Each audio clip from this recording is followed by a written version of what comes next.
Shalom, WJC family. It is time for our weekly Torah Talk.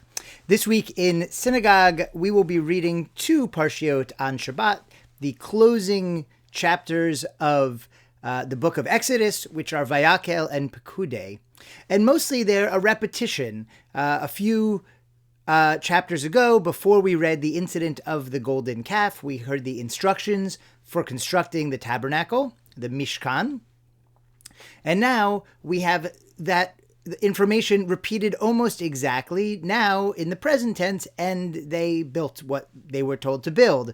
And the repetition maybe just shows how important this Mishkan, this tabernacle for God to dwell among the people. That's literally what Mishkan means, coming from the root shochen, shachan, which is to dwell, that God's going to dwell among the people, so to speak. God's energy will be focused in this spot. So it's very, very important. And Moshe appoints a chief craftsman at God's bequest, whose name is Betzalel. And I wanted to highlight Betzalel, this idea of what makes a master craftsman. And there is a pasuk that jumps out to me about Betzalel that shows that what makes him a master craftsman is that he is a great teacher. We're told in Exodus chapter 35, verse 34, talking about the gifts that God gave to Betzalel, all the great different kinds of crafts and arts that with which Betzalel had inspired information. And then it says, Ulehorot Natan Bilibo. And Ulehorot, the ability to teach, Natan Bilibo, he put in his heart. In other words, he gave him the ability to be a great teacher. Apparently, what makes a master craftsman is the ability to teach the craft. Right? Lots and lots of people. Remember, there's 2 million Jews, Israelites in the desert. Lots of people, I'm sure, were gifted craftsmen. What set Betzalel apart, was the fact that he could teach other people how to do what he did. The Or HaChaim has a beautiful commentary on this, right? He says, there are many scholars whose wisdom is locked up in their hearts due to their inability to transmit it successfully to outsiders. The ability to teach is a great gift, and this is why the Torah testifies that God granted this gift to Betzalel. Right? That's such a great comment. What Or HaChaim is picking up on is that he says, Ulahorot Natan Bilibo, right? To teach, the ability to teach, he put in his heart. That teaching is an activity of the heart. That in order to be a great teacher, it has to come from the same place your emotions sit, right? Your heart. It has to be passionate. It has to be caring. It has to be related to all the emotions we connect to the heart. Generosity, compassion. Furthermore, the Or HaChaim continues and says, there's a moral lesson continued in this verse not to act like certain members of a Kohanic family called the Beit Gormu, who there's a polemic against them in the Talmud in Yoma.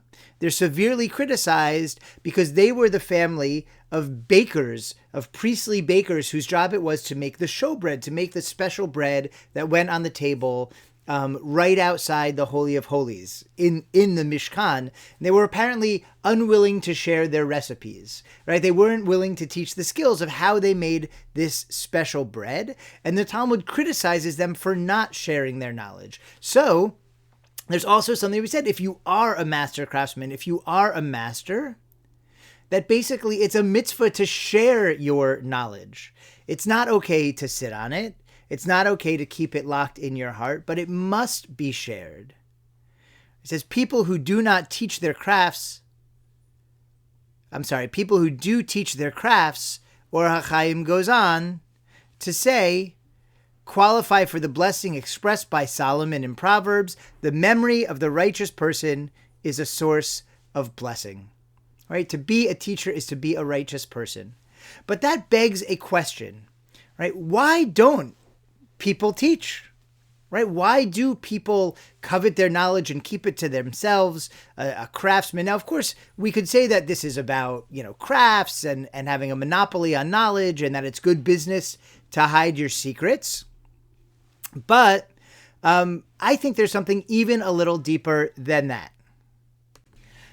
And we can glean this deeper idea from Betzalel's name itself, right? Betzalel, the master craftsman, means Betzel in the shade El of God, right? That this master craftsman is in the shade of God. Now, you could say in the shadow of God, which seems to have a more negative connotation, but shade can be a good thing, right? Shade is shelter. Shade protects you. And I think what we're being told is that to be a teacher is actually a little scary. There's a ton of responsibility in teaching. There's a tremendous amount of caution required to make sure you teach your lessons well, right? Just as if you teach well, those good lessons can be passed on to many, many more people. If you teach poorly or if you teach the wrong thing, so too that misinformation, that misdirection can be spread. And therefore, to teach is to take on a tremendous amount of responsibility, not to mention that opening your heart, right? If teaching comes from the heart, when we open our heart, we allow ourselves to be vulnerable. And so teachers, like Betzalel, need to be protected. Betzalel, in the shelter of God. And so too is our responsibilities to teachers, right? And there's been a lot of talk about this in the last year, because a question of kids going back to school, and is it safe for teachers, and all kinds of, anytime something is caught up in a political argument, you hear all kinds of arguments about it. And I'm not here to give the political solution. However, as a Jewish value, I am here to say that teachers appear to need protecting.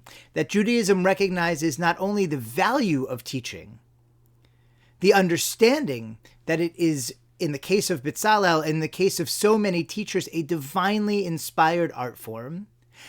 And by the way, one that leaves the teacher vulnerable because they have to open their heart in order to teach, and because of the responsibility they take on for their students.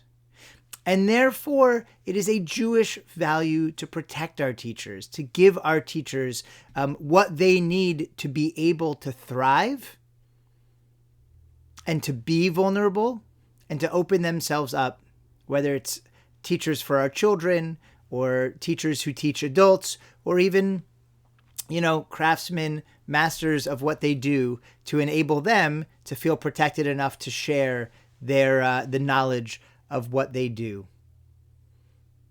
We are taught in the building of the Mishkan, not only is God brought down to dwell among the people, but so too teachers in the form of Betzalel and his helpers, Oholiav and others, are lifted up.